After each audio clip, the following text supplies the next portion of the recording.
I'm Drew, and I'm an amateur model builder. I'm building a layout in my basement called the White River Line, inspired by the Frisco Railroad in the Ozarks.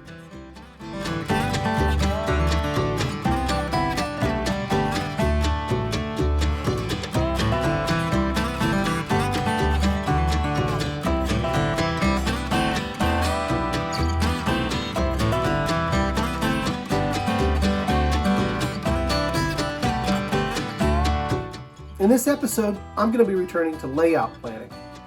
You can find my first video on layout planning up in the upper right hand corner, where I review my goals and put together an initial track plan for the layout. Now, as I say, this railroad is based on the Frisco Railroad in the Ozarks, and it's roughly based in the 1930s. My big goal is to have a little bit of my home in the Ozarks here in my home in Colorado. Most of the work for this layout planning takes place here, at my desk, on my computer, as well as in my reading area over there. So let's jump into where I left off last time and see where this layout has evolved to. I first posted on the Frisco forum I'm a member of.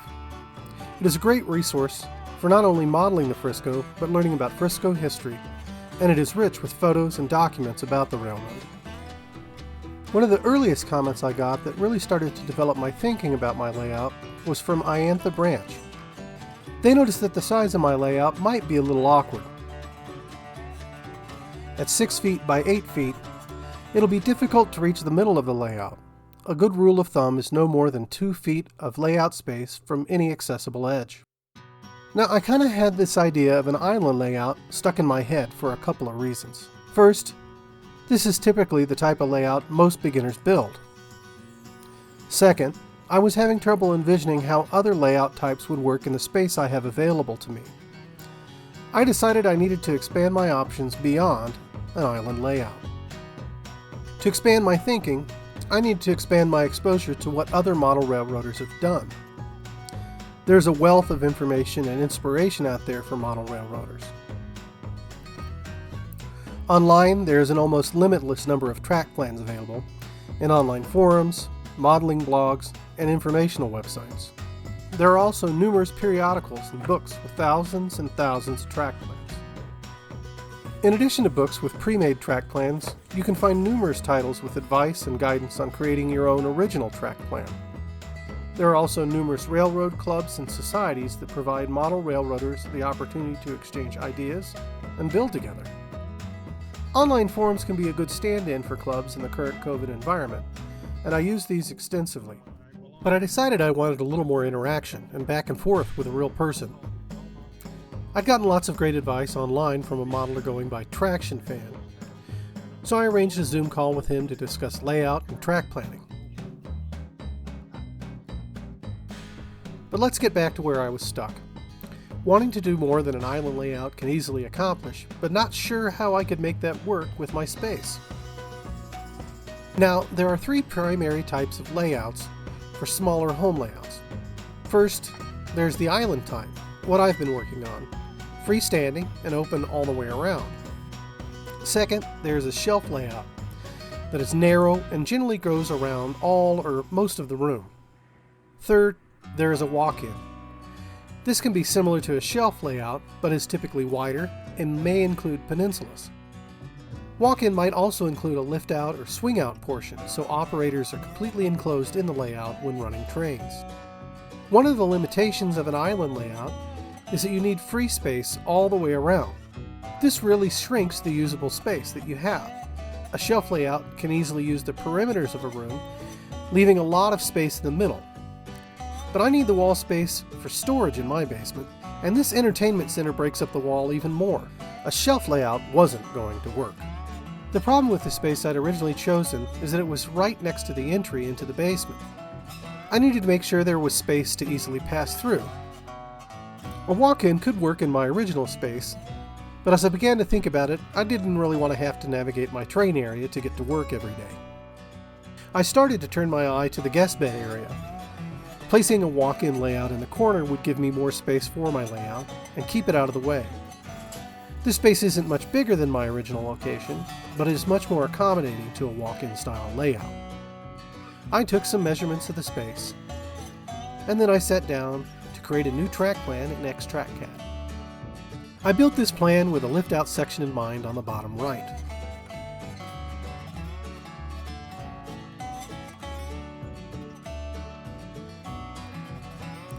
My downtown area would be on the right side of the layout, including the depot I already have. The top section of the trap includes a switching yard and several spurs for industries, including my concrete factory. The road then traverses to the left side of the layout. That will begin the rural portion of my layout. This will include a river running the length of the left side and an Ozark mountain rising up in the bottom left corner. There are spurs here for the quarry and the logging camp. The bottom section continues the rural section, which will include a small town, a wide spot in the road, if you will. This will include the mill I've been working on, along with a few other buildings and perhaps a small passenger depot.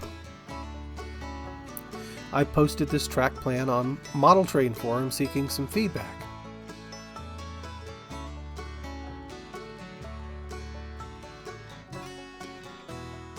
This was my first introduction to Traction Fan. He started his post with the following: "This will be quite critical of your track plan and pose some possibly uncomfortable questions." Well, critique was what I was after, and he wasn't wrong about feeling a little uncomfortable. However, I could choose to be discouraged because I wasn't getting a pat on the back, or I could appreciate that someone was taking their time to give a well-thought-out review to help improve my work. The heart of his critique was, "I find it a bit hard to believe that the Frisco or any other prototype railroad used this track plan or anything much like it." With that, I realized that I needed to learn more about prototype railroads, their planning and operation. Multiple times I got the suggestion to pick up John Armstrong's excellent book on track planning for realistic operation. I knew some basics, but this book gave me detailed information. But rather than me talking you through them, let's talk to Traction Fan. So what's really the difference between a spur and a branch? Okay, length basically. Mm-hmm. But a spur, in model railroad terms anyway, they use spur and siding. Okay. The siding has a turnout at each end. A spur has only one turnout at one end. A branch, on the other hand, is usually much longer, generally a matter of miles, and it's used to reach some valuable industry that's going to ship on the railroad, like a coal mine or a lumbering operation or something like that, to provide a lot of carloads of freight for them. Operationally, when would you choose to use a siding, and when would you choose to use a spur? Okay. Well, the purpose of a spur is usually a very short range, similar to a branch. That there is like one warehouse that generates a boxcar full a week or something like that. And they park or spot the car, to use the official term, at the doorway of that warehouse so that they can load it up and then they come pick it up there.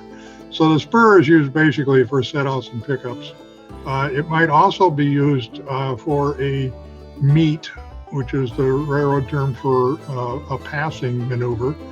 A train is coming at you head on, and the dispatcher tells you, well, pull your little short local freight train into this spur to get out of the way, and make sure you close the gate or throw the switch behind you so that you don't derail the other train. And then the train goes whipping through, and when they're done, then you can do it. Now, a siding is more or less built for that purpose. They're commonly called passing sidings, and they're usually long enough to hold a relatively long train. There's another term that I've heard is a team track, and my understanding is that a team track is where you've got several industries sharing a spur together. Right. Whereas, in some cases they might have a spur for one particular company, one particular industry as well. Am I understanding that difference correctly? Well, yeah, the reason behind the difference, which you do have correctly, is volume. Okay. If I have a furniture factory, I'm going to be shipping furniture out to Yazoo as fast as it's made. Yeah. And so I'm going to need boxcars set up outside my furniture factory. I have a video of a guy who grew up in Chicago and worked in the stockyards. Mhm. And says, well, now the big thing was you don't want to miss the pull. The pull being that the local switch engine showed up and you had these multiple refrigerator cars outside this enormous meat packing plant. And everybody had these sides of beef that they were dragging out there and, just running and sweating and carrying on because you don't want to miss the pull. You got to get that car loaded and locked and ready to go in a certain time. Yeah. So that kind of thing would justify its own spur or even a siding in many cases because the train that is being assembled out of all these reefers or box cars is long enough that you don't necessarily want to back it up forever. Yeah. You can go forward and get out of it. Now, team track also can be used for either a spur more commonly or possibly for a siding, but the origin of the term is that local farmers, merchants, and whatever would bring their wagons drawn by horses, teams of horses, Okay. up to this track and then offload into a boxcar or in the case of cattle onto a stock car or whatever. But there was the team is actually the team of horses that was common back then. Returning back to Traction's first comment on my track plan. The plan looks like a lot of model railroads, a loop of track that trains can circle endlessly, and a bunch of short sidings with little obvious purpose or need. More than just knowing some basics of railroad operation, I needed to be able to apply these basics to the story I'm trying to tell in my railroad. Prototypes operate like they do to solve specific problems to transport freight and passengers from point A to point B as fast, efficiently, and economically as possible. All this given the limitations of geography, their customers, and their shipping partners' needs, and the finances they have available to them.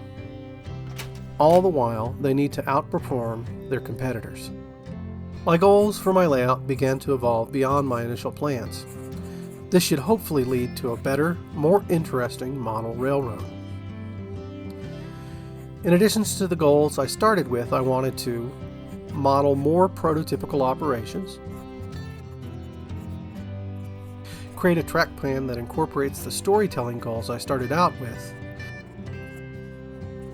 and very specifically provide a better illusion of a point-to-point road while maintaining a continuous running track plan.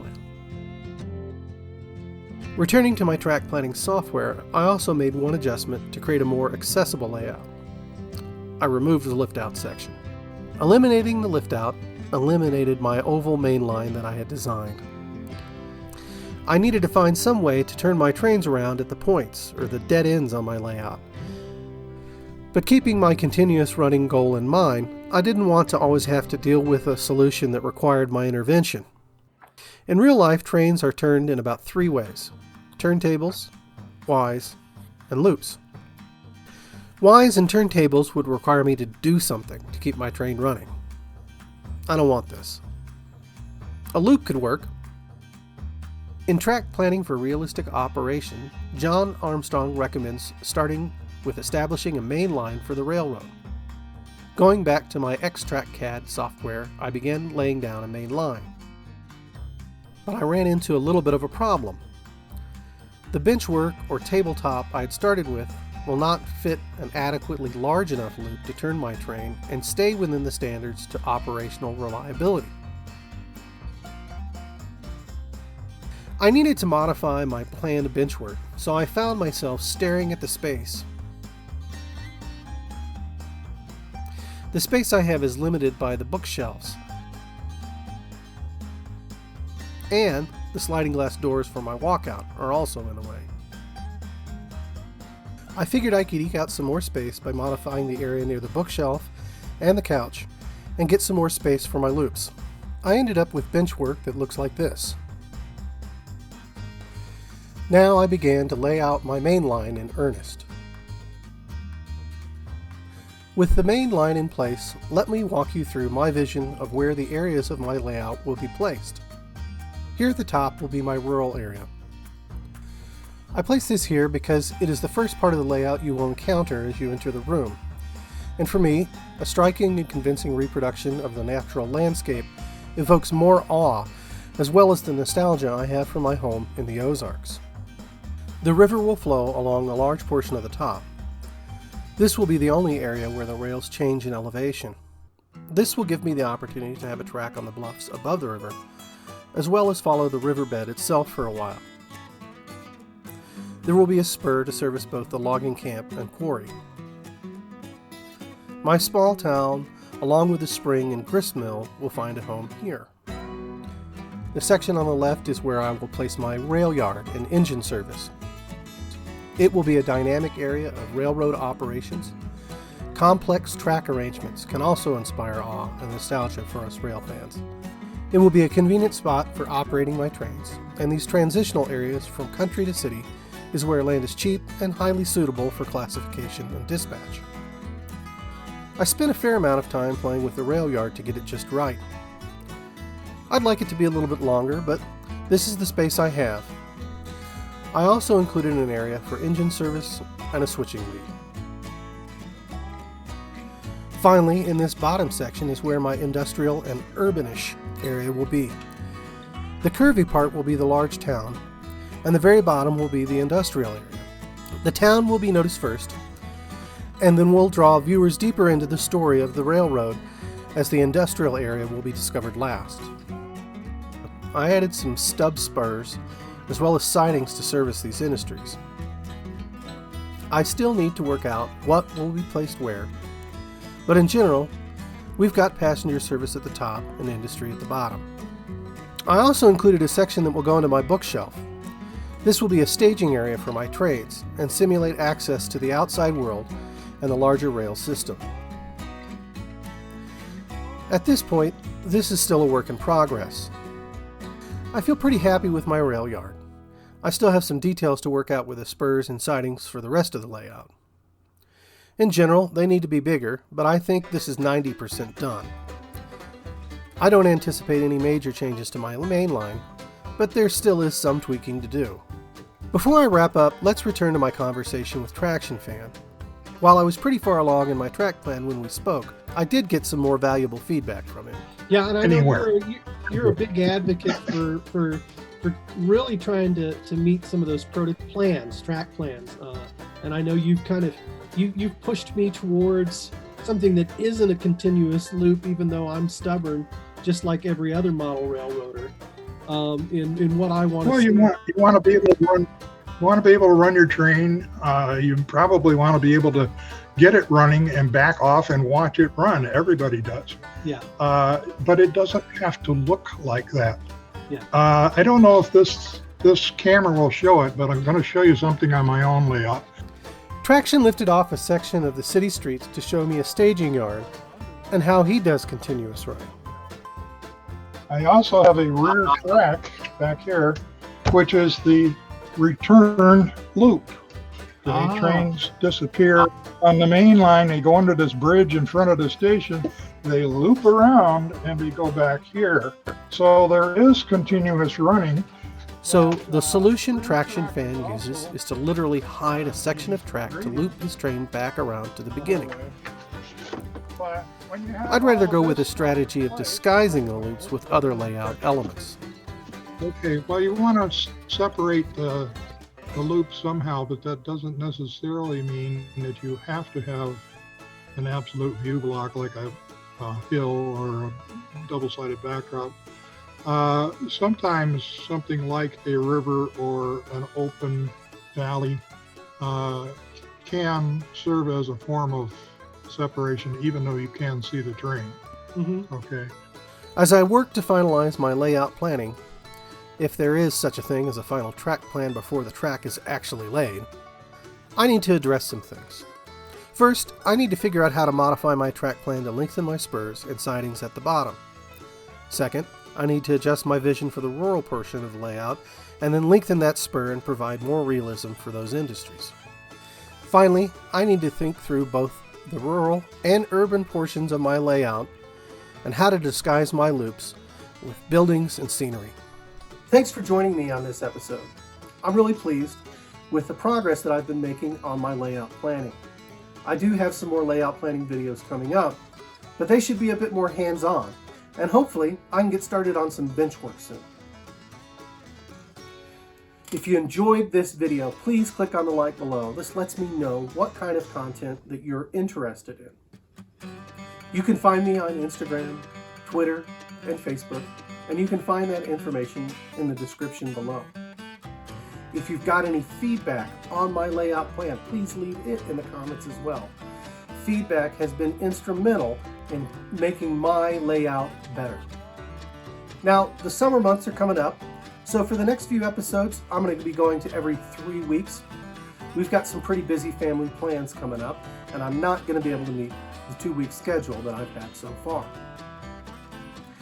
The next episode, I'm planning on jumping in on a down and dirty weathering contest, and I'll have more information about that, so I'm going to start the modeling for this contest in the next video. Well, again, thanks for joining me, and I hope to see you next time as we continue building the White River Line.